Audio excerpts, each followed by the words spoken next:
And his wife looks at him. She goes, "Honey, are you okay?" And he just kind of looks up, and he has these sunken in, like blackened, almost like he hadn't slept in years, kind of eyes. And he lets out this moan that just is like, it's like a almost like a death moan, almost like the death rattle, really loud, and then just collapses on the bed.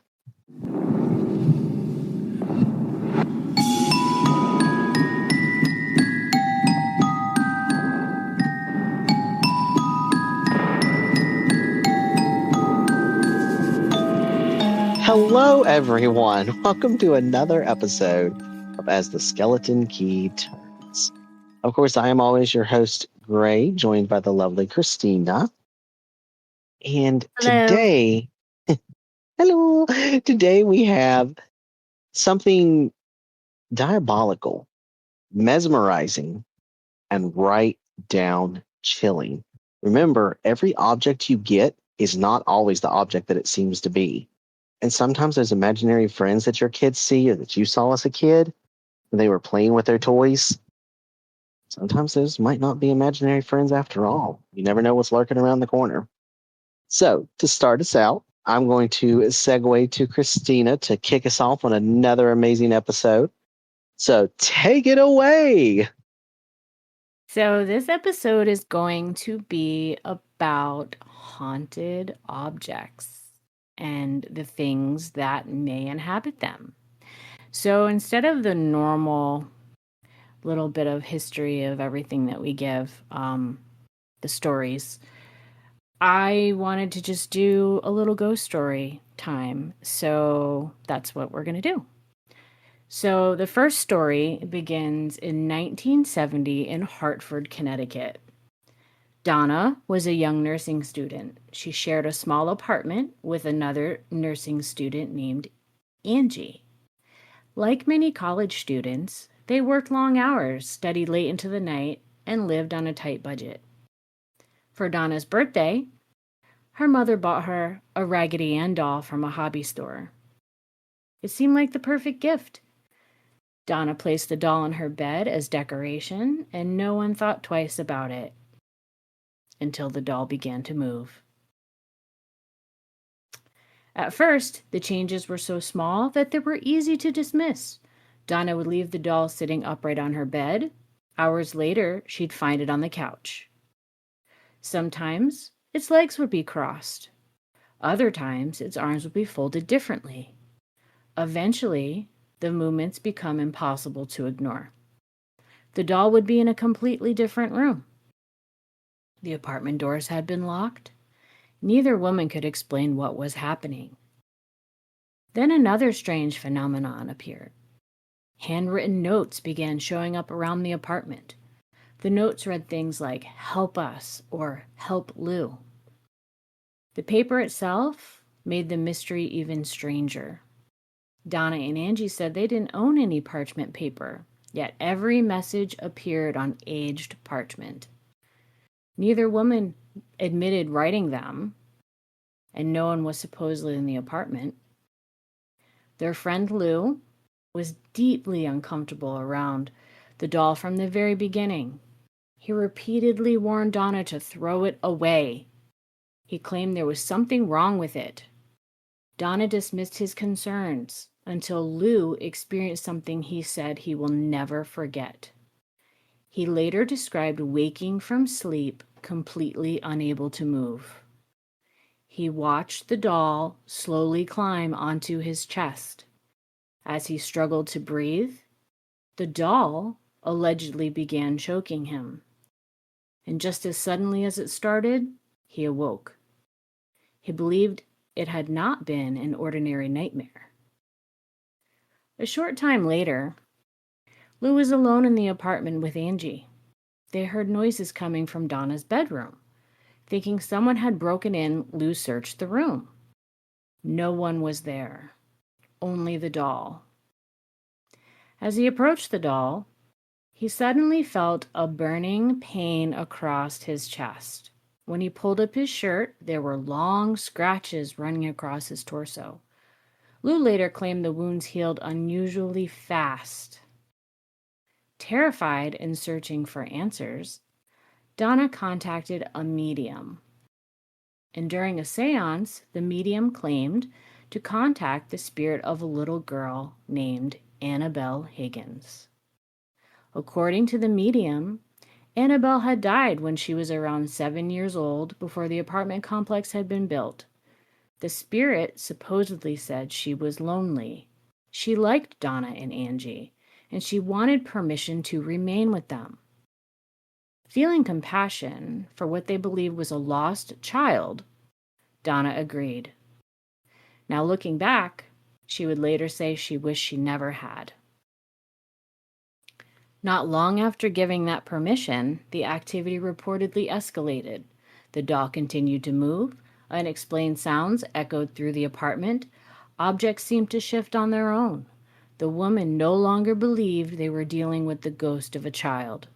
They believed something else was present. Eventually, they contacted a local Episcopal priest, Father Hegan. Recognizing the situation was beyond his experience, Father Hegan reached out to Father Joseph Cook, who in turn contacted paranormal investigators Ed and Lorraine Warren. By 1970, the Warrens had already begun investigating reports of hauntings across the northeastern United States. Ed Warren described himself as a demonologist, while Lorraine said she was a clairvoyant and trance medium. The couple would later become involved in famous cases, including the Perron family haunting that inspired all the movies and connected also to the Amityville house. After investigating the apartment, the Warrens reached a very different conclusion than the medium. They claimed there was never a little girl named Annabelle inhabiting the doll. Instead, they believed an inhuman, demonic entity had pretended to be a child. According to the Warrens, demons cannot simply possess an object like a doll, which I do think they can. Instead, they claim the doll was being used to attract sympathy and build trust. The goal, they believed, was not the doll itself. The goal was eventually possessing one of the people living in the apartment. If that conclusion is true, then the request to let Annabelle stay was never innocent. It was permission. The Warrens arranged for the apartment to be blessed by a priest. Then they removed the doll. Ed Warren later claimed that during the drive home, their car repeatedly stalled and the brakes malfunctioned. According to his account, he sprinkled holy water on the doll and prayed before the problem stopped. Whether that happened exactly as described has never been independently verified, but it became one of the best-known parts of the Annabelle legend. The doll was eventually placed in the Warrens Occult Museum in Connecticut, which shout out to the new occult museum being built in Salem. She was kept inside a wooden glass case, and a sign on the front famously warned visitors, "Warning, positively do not open." Over the decades, visitors claimed the doll moved, changed positions, or gave them an overwhelming feeling of dread. One frequently repeated story tells of a young man who mocked Annabelle during a museum visit. According to the Warrens, he challenged the doll to scratch him.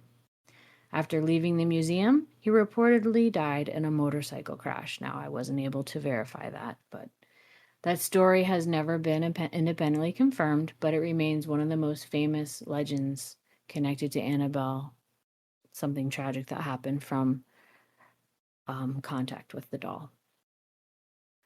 So the Warren Occult Museum eventually closed to the public because of zoning issues, but Annabelle remained in the care of the Warren family. In recent years, there was rumors that the doll escaped or disappeared. Now, we know that's not true. But she is definitely secure. So what really happened inside the apartments in 1970? And were Donna and Angie victims of an elaborate misunderstanding? I don't think so. And everybody does know that Annabelle is just a Raggedy Ann doll, right? Just a doll. So, Yeah, it's pretty scary. But that's the origin story of Annabelle.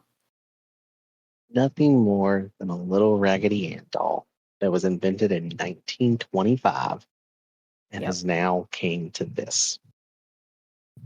Well, I know Do one you thing. I don't play with remember? dolls. Do you remember my wedding? She was my flower girl, She Annabelle. was your flower girl. Yes, you did have an. That is something. Okay, so the listeners, you all have to understand.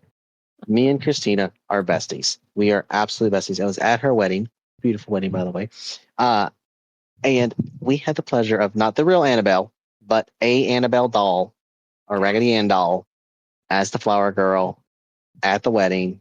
It was Yep. fabulous. It was amazing. I loved it. Um, Little but twist. yes, yeah, little tweak. But yes, so yeah, don't mess with dolls. That actually correlates to okay. So that kind of marries into what I've got for us. So when you were a little kid, or whatever, or you knew a little kid when you were younger, there was always people who had like different toys and stuff like that, right? And yard sales would happen and all that junk. Well, back in 1995 in Seattle, Washington, there was a family who was shopping a yard sale, and they were shopping for their son. They were all out and about, they were just kind of looking around, look at all the cool stuff. And their son found this plushy rubber like dinosaur toy. Now, what little boy doesn't love dinosaurs? It's Right? fact. So, boy picks it up, goes to his parents, runs and says, "Mommy, mommy, mommy, I love this toy. I love this toy." And the mom's like, "Okay, fine, sweetie. How much is it?" They go up. They ask the person. It's $1. So boy pulls out this dollar out of his pocket and gives it to the person. He is now walking home with this toy. He is overjoyed with this little dinosaur toy that he's named Bobby. Now, Bobby. Bobby, the dinosaur, was this kid's best friend. Kid went everywhere with this thing, to school, to summer camp, to hang out with his friends. Like, this dinosaur was on Bobby's hip, literally attached to the hip with a little piece of rope that Bobby tied around its like waist and tucked under its arms, or his parents must have at least. Well, one night his parents say Bobby needs cleaned up. He's dirty. And the little boy says, "No, no, Bobby's fine. Bobby's fine." And his parents are like, "No, Bobby is really dirty. He needs washed." Now, of course, you as a child are thinking, they're going to ruin my favorite toy. They're not, but like, besides the point. So they take Bobby away, they put him in the sink, and they hand wash him.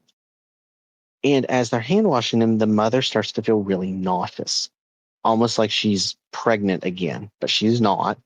Um, she starts to like feel this like just sense of dread and nauseousness. And she kind of steps back from the sink and she's like, "Man, I'm really dizzy." And the husband gets up and he goes, "Are you okay?" And she goes, "No, I feel sick. Why do I feel sick all of a sudden? What did we eat today?" The husband's like, we had Thai food." And she's like, "It must have been the Thai food. Maybe it's a combination of something that I ate all that day." She sat down, rested for a little bit while the husband got up and he finished washing the toy. Nothing happened to him, right? He didn't feel any kind of illness, nothing like that. He dried it off, let it dry in the sink overnight. Well, the boy in the middle of the night gets up and goes to the sink and sees Bobby on the counter drying in this like rack thing. And now Bobby, of course, is tall enough to reach over the counters. And he reaches over the counters and grabs the dinosaur out of the rack. And he, holds it and hugs it and says, "I'm so sorry, Bobby. I'm so sorry. They washed you. You were perfect." Stuff like that. And the dad, of course, is awake and he's hearing his son say all this. So he gets up out of bed and he goes into the kitchen and turns the light on, and Bobby's just standing there hugging the dinosaur. And he goes, "Son, what are you doing?" And the son turns around and he goes, "Oh, I was so worried about my friend Bobby, that you all cleaned him and that you drowned him, and I was so scared." And the dad's like, "No, he's fine, son. See?" And he points to the dinosaur and pats the little toy's head, and then pats the son's head and says, "Let's go to bed." So as dad's walking back to the son's room with the pet dinosaur Bobby, um, he just starts to feel like the mom felt. sense of dread and sickness, like he feels like he's going to throw everything that he ate up. And he says, "Good night, son," and he's holding his stomach, and he says, "Go into bed. I'll be there in a minute to tuck you in." So he runs to the bathroom, and unfortunately, his dinner and everything else comes up, and so he gets really violently ill. And he shakes it off like, maybe, you know what, maybe it was the Thai food. Like, maybe me and my wife ate something that we shouldn't have ate, and it was a mix of things, and it was Thai food. So him and his wife both put it off, right? They didn't think anything of it. Well, next morning, everyone gets up. Bobby's nowhere to be found. The son wakes up screaming bloody murder. And he's asking, "Where's Bobby? Where's Bobby? Bobby, where are you?" And he's calling out to his little pet dinosaur, and he's calling out and screaming out. And the parents freak out, and they run into the room, and they're like, "What's going on?" And he goes, I'm missing my friend. I'm missing my friend. My friend's nowhere to be found." And the dad's like, "Oh my gosh, maybe it fell behind your bed. It's okay. Just calm down." So the dad leans over the bed, and he looks, and there's nothing there. And so they start searching the kid's room. They do not find this dinosaur. So boy's heartbroken. They go downstairs for breakfast, and the dinosaur's sitting there back in the kitchen rack. Now remember, dad and son interacted with said dinosaur. Son went and got said dinosaur from the kitchen rack that night, because he was worried about his friend. So the dad's like, "Didn't we get that last night?"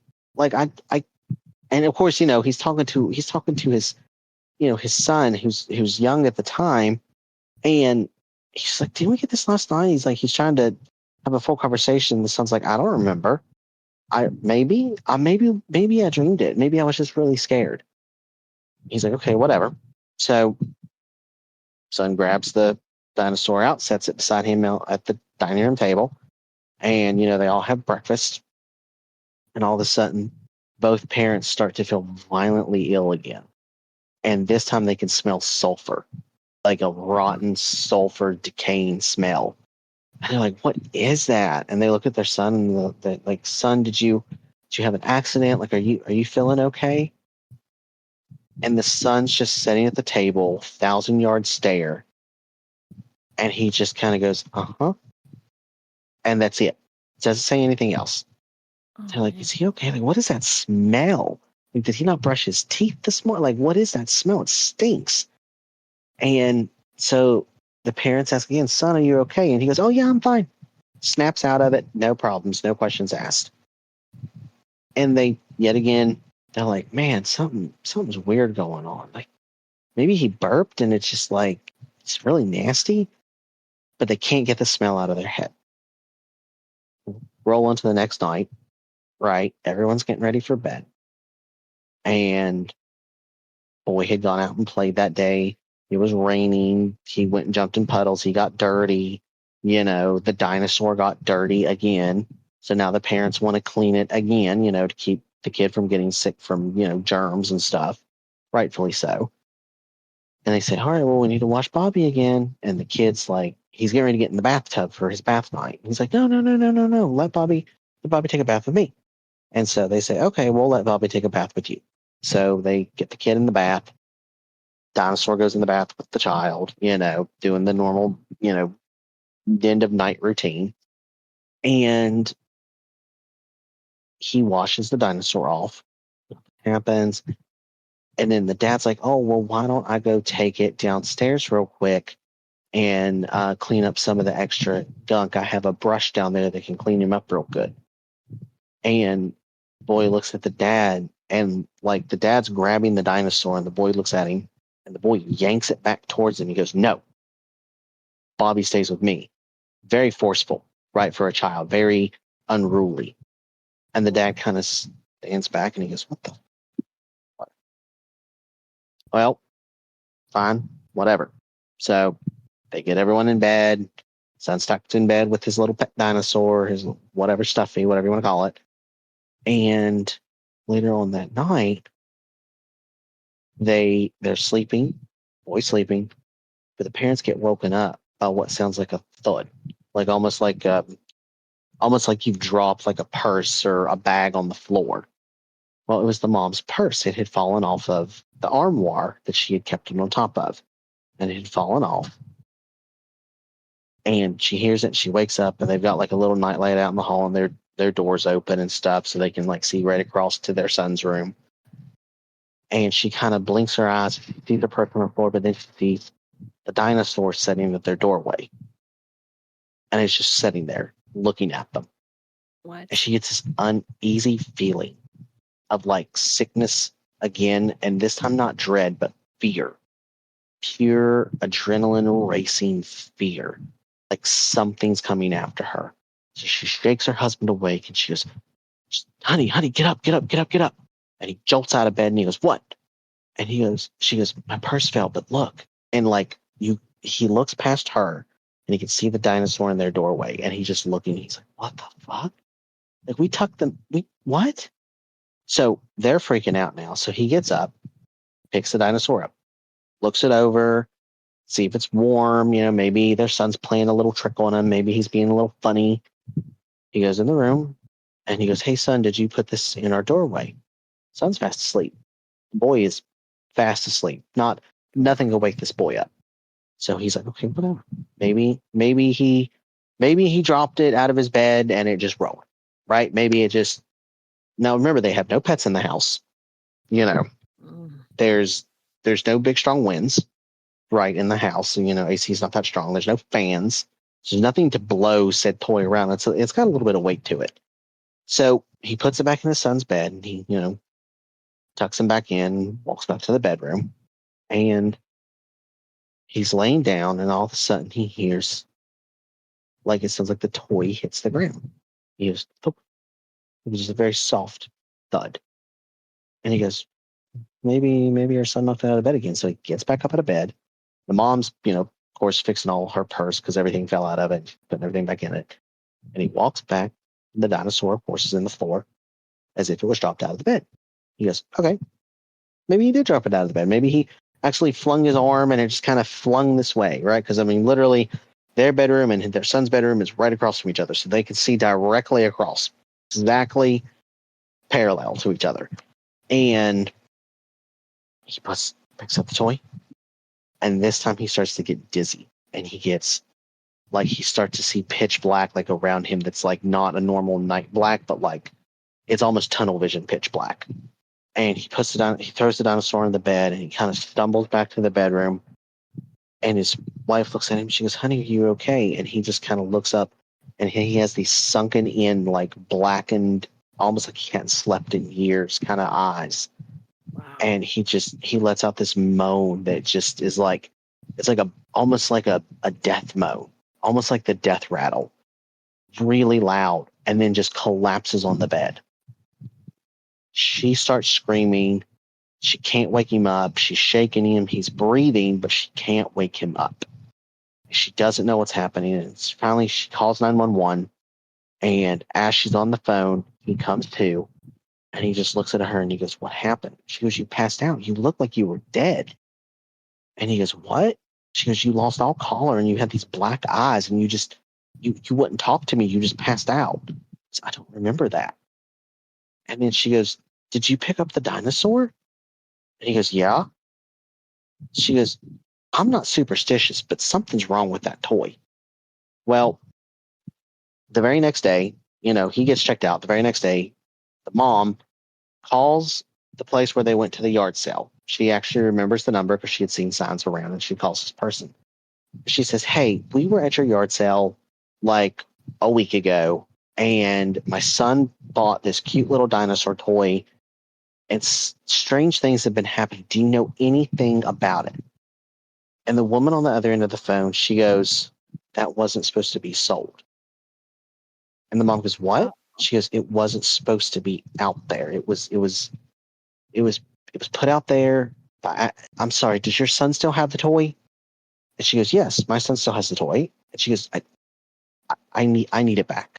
She goes, what's going on? What did you do? What did you do to my family? Like, he's the only one not getting sick. He's the only one not, my husband got sick, passed out, wouldn't talk to me, nothing. And like, what is going on with this toy?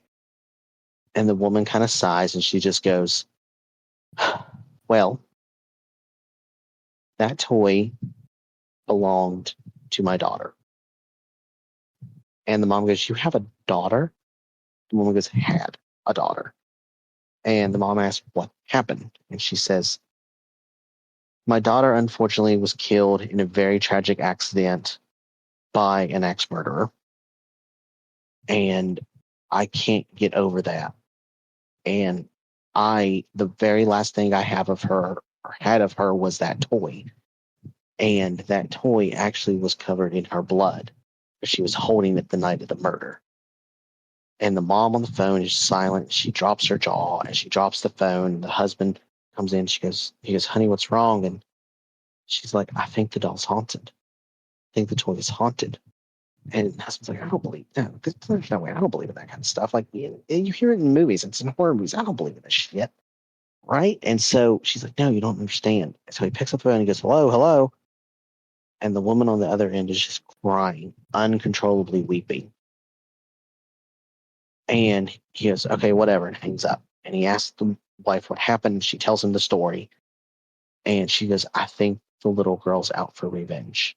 I don't think she's a rested spirit." And he's like, "You're crazy. There's no such thing as that." And as soon as they say that, they hear a thud, like a toy hitting the ground. And bear in mind, the son's upstairs. They're downstairs in the living room, and they just hear this thud against their floor. And they turn around, and the dinosaur's standing right there, looking at them. And then all of a sudden, it like forms a reddish tint. It's not seeping blood, but it's this reddish tint that looks like dried old blood that looks almost like dirt. And they start to freak out. He picks up the dinosaur and throws it out. He opens the front door, throws it out the front door. And about that time, they hear a slam upstairs. And here comes their son, jumped out of bed, flying down the stairs. And he goes, "Where's Bobby? Where's Bobby?" And the parents look at each other and they're like, "What?" "Oh, I think Bobby's being washed." "No, you're lying. You're lying to me. Bobby's not being. Where's Bobby?" And the son goes in this fit of rage, and the parents start freaking out. And he starts slamming everything. He breaks the TV, goes in this fit of rage. He goes, "Where's Bobby? I want Bobby right now. I want Bobby." He's just screaming this over and over again. And all of a sudden, the parents feel sick. Both of them feel sick and dizzy, and they're getting like tunnel vision again. And the dad's the first one that passes out, and the mom doesn't know what's going on. And she's reaching for the phone. She's trying to call 911. And the little boy just looks at her and steps on her hand and smashes the phone. And he goes, "I want Bobby. Where's Bobby?" So she's freaking out. Dad's passed out. The phone is busted by this child who knows where they got this kind of strength. And she just goes, "He's outside. He's outside." So he flings the door open and go gets the dinosaur. And he's just sitting in the front yard, cuddling this pet dinosaur, going, "It's okay, Bobby. It's okay. I'm here. It's okay. It's okay. I'm here." Just saying this over and over and rocking back and forth. And the mom gets up, her hand's all bruised, and she's got a broken finger. And she looks out and she goes, "What is wrong?" And he turns his whole body around, almost like, the exorcist, but it's not just his head, it's his whole body. He turns his whole body around and he just stares at her and he goes, "My Bobby." And she freaked out, runs back inside, slams the door, runs upstairs, gets the other phone, calls 911, tells them what happened. They don't believe her. And then finally she does get a police officer out there. And as the police come up, they're looking at this little boy sitting in the yard, still holding this baby dinosaur, or this little pet, whatever, doll dinosaur. And he's rocking back and forth saying, "It's okay, Bobby. It's okay. It's okay. I got you. It's okay." And as the police officer approaches, he goes, "Hey, son, you need to calm down. Your mom's worried." And about that time, he looks up and all the police officer sees is like bloodshot eyes. And the boy is like drooling uncontrollably, almost foaming at the mouth. And he goes, "My Bobby, my Bobby." And the police officer backs up and like everything just erupts in chaos. They don't know what to do. But what ended up happening was an officer tackled the boy, got the dinosaur away, and as soon as the officer touched the child, he became sick. He said he felt like he was going to throw up, and he was getting dizzy and he was getting hot. He just did not feel well.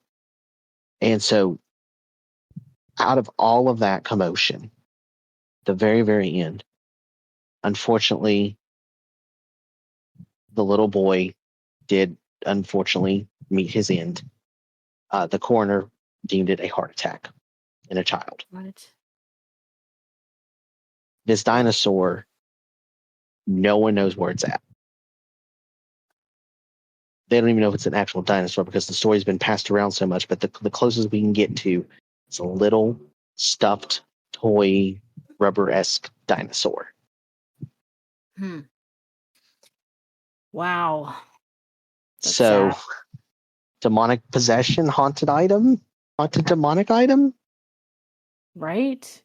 They Yeah, do have a dinosaur toy, which I don't think it's the same toy, but in the Warren Museum. So that's crazy that you mentioned a dinosaur toy.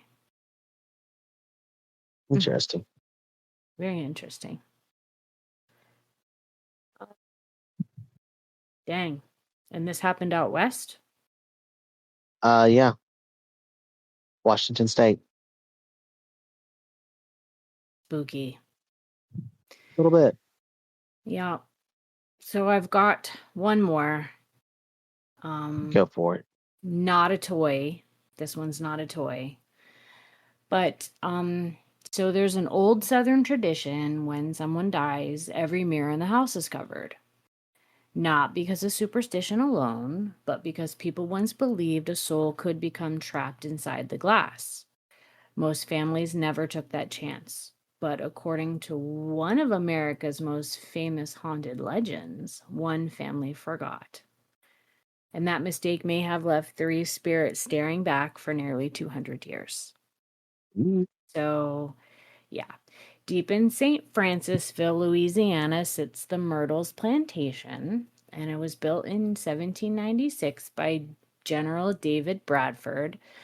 And the plantation has earned a reputation as one of the most haunted places in America. So, this isn't a demon inhabiting something, but it's still a haunted item. But visitors report hearing footsteps on empty staircases, children laughing in empty rooms, shadow figures moving through the halls, but no object has inspired more fear in that house than an antique mirror hanging on the wall. So, according to the legend, the tragedy began in the early 1820s, and the plantation was home to Clark Woodruff, his wife Sarah, and their children. One story claims an enslaved woman named Chloe secretly listened to private conversations by pressing her ear against keyholes. Well, when she was caught, the punishment was brutal because things were just crazy back then. And part of her ear was reportedly cut off. From then on, she wore a green head wrap to hide the injury. Wanting to regain favor or perhaps seeking revenge, the legend says Chloe baked a birthday cake using poisonous oleander leaves. The poison was meant to make the family ill, but instead, Sarah Woodruff and two of her children had died. But before anyone could accuse her, the story says the enslaved workers hanged Chloe and threw her body in the Mississippi River. mm, Southern mourning traditions called for every mirror in the home to be covered after a death, and that belief was simple. An uncovered mirror could trap the souls of the dead. According to the legend, one mirror inside the Myrtles plantation was forgotten, and Sarah, along with her two children, never left. Visitors say strange handprints appear on the glass, not fingerprints, tiny handprints, as though children had pressed their palms against the inside of the mirror. Caretakers have cleaned it countless times, yet the marks are said to return. Some guests claim they've seen faces appear beside their own reflections, and others report seeing a woman standing behind them, only to turn around and find the room completely empty. Some refuse to look into the mirror at all. And the mirror has been photographed thousands of times, and many people believe they've captured unexplained faces or figures inside the glass. Skeptics argue that the marks are simply age spots caused by deterioration of the antique mirror's silver backing. Others believe it's the power of suggestion. But not everyone agrees. So here's where history becomes just as fascinating as the legend. Hmm? Researchers have found no historical records proving that Chloe ever lived on the plantation. And they do believe that Sarah did die from, and her two children, that is, died from yellow fever, not from poison. So, I mean, it could have been falsely created, but still, the mirror remains. The mirror is still there. Visitors stop in front of it. Some swear they feel watched. Some refuse to photograph it. Others quietly put their hands against the glass just to see if something presses back. So, is it fake? Is it not? Who knows? One day, maybe I'll be reporting from there. But Interesting. yeah, Very mirrors are interesting. cool. You know what? I am of the weird superstition, right? I do not like mirrors in a bedroom because I know the power they can hold and the power that can be invoked to them. So I cover any mirror that is on a dresser completely. Really? I I cannot. I cannot from my own past experiences. I have seen things in mirrors that I know are of the other side, that are not of this plane, and I have felt and seen things enough that I do not trust myself, even with sage and crystals and good luck charms and good luck protection spells. I do not trust a mirror in the bedroom. I never will. I keep my scrying mirror right in my bedroom. See, that's different. That's different. That's a scrying mirror. I'm talking about like a regular dresser mirror, right? Like, it's on the dresser or whatever. And it's like, those dressers that have the mirrors. No, I cover that up. I 100% cover that up. I will not have a mirror in the bedroom. What house was it? Um, there was a house that is the Velisca X murder house. I Yes, think it so. is. Where they keep the mirrors covered. Like, I can't remember the story, but if the man, the murderer did it, or if they do it. You're not the only one who doesn't like mirrors, clearly. Yeah. Yeah, I am. I am not. I mean, they do say they're portals, you know. They are. They are. That's yeah. You know. And if I think on it too much, I invoke power in them that I shouldn't because it's just a mirror. But at the same time, I'm like, it's a mirror. Run. Ah, yes. Okay, so I just looked it up. The killer covered the mirrors in that Ah. house. Yes, the killer went through and in 1912, I believe it was, and before he murdered the family, he covered all of the mirrors. So, Oh. interesting. Very interesting. All right. Well, I have a bestie who is terrified of porcelain dolls to this day. To this day, because yeah, she has seen some weird stuff happen. that is fair. That is very fair. Yeah. All right. So, Well, yeah. on that note, thank you all again for listening to As the Skeleton Key Turns. I do hope you have enjoyed this episode. By the way, the credit for the story that you just heard from me is credit from R No Sleep. The creator, of course, has since deleted their profile, so I do not have creator, you know, backing. It was just an archived R No Sleep story. So, Mm. is it a story or is it more than just that? because there is a lot that surrounds haunted objects. And for a fun fact, if any of you know about Dybbuk boxes, that might be a teaser for the next episode. You never know. I'm just saying. Could be a Dybbuk box. Could be a demon. Who knows? But if any of you know about them and have experienced them or know people who have experienced them personally, firsthand accounts, tell us. Tell us. But we also do have some special guests coming on in the next few episodes. We are currently working with them, so that should be coming up. Of course, please don't forget to like, follow, comment, and subscribe on all of our social medias that you can. Please also follow us. Use our affiliate links as well if you need some ghost hunting equipment, so that way you can help support us, which helps support the show, which helps us feed our families, because please, may we have some more.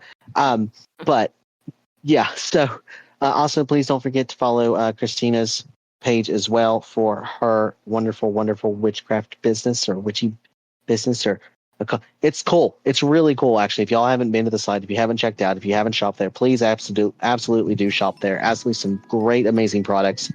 Her and her best friend have made some amazing, amazing things. I think they're going to do great. So that's another plug that I do want to kind of throw in there. But yes, thank you again for choosing to listen to As the Skeleton Key Turns. We hope that you have enjoyed this episode. Remember, everything that is behind a closed door sometimes needs to remain closed. Bye-bye.